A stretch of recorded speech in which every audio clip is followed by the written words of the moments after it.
Hey YouTubers, Fly Rider Sean, Long Island Fly Riders. Hopefully you can hear me with the wind blowing.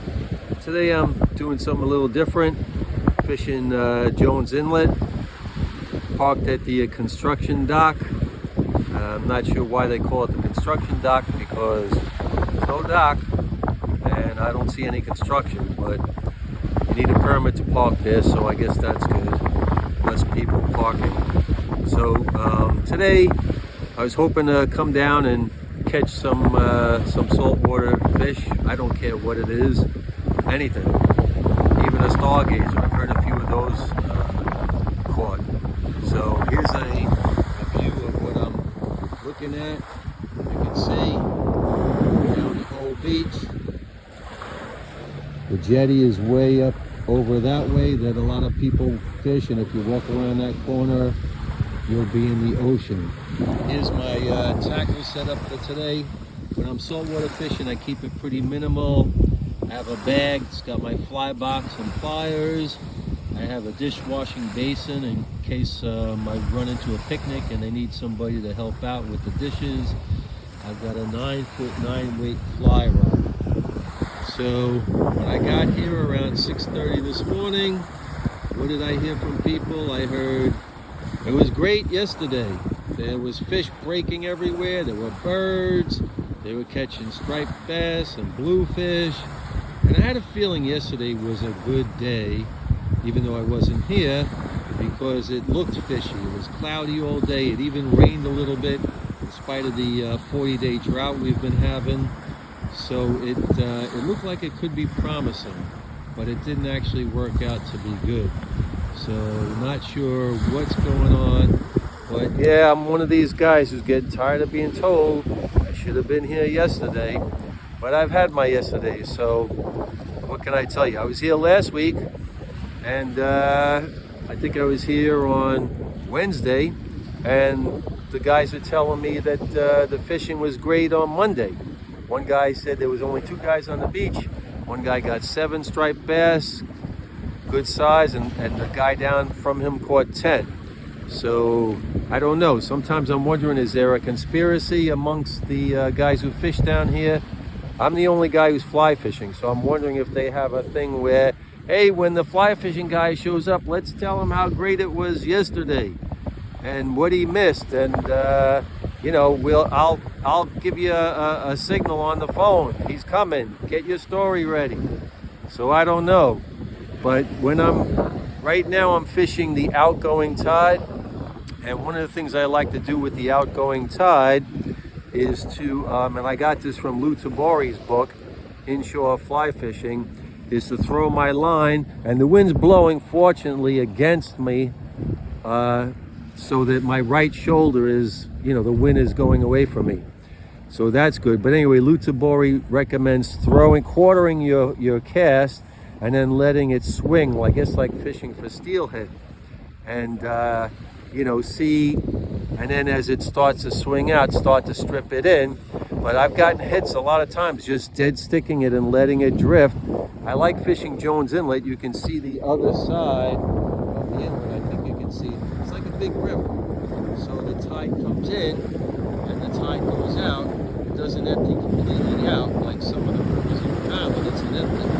Not a river, but it kind of has a characteristics. And when you look at it, people say, well, where are you going to fish over here? What would you fish? Well, if you see those curves and those little points sticking out, that's usually what I look for, that kind of structure. A lot of times the fish will lay up on the other side of the point, so I'll let my fly drift over and then start working it in. A couple of weeks ago, I did have a couple of good days in a row. I don't come down every day because I have a life, but sometimes I get lucky, and I had really good fluke fishing. A couple of keeper flukes. You know, I caught like 8 fluke, I think, in a couple of hours. So it was a good day. But today I'm not really getting anything. And you know, a lot of guys say, well, it's just good to be out here.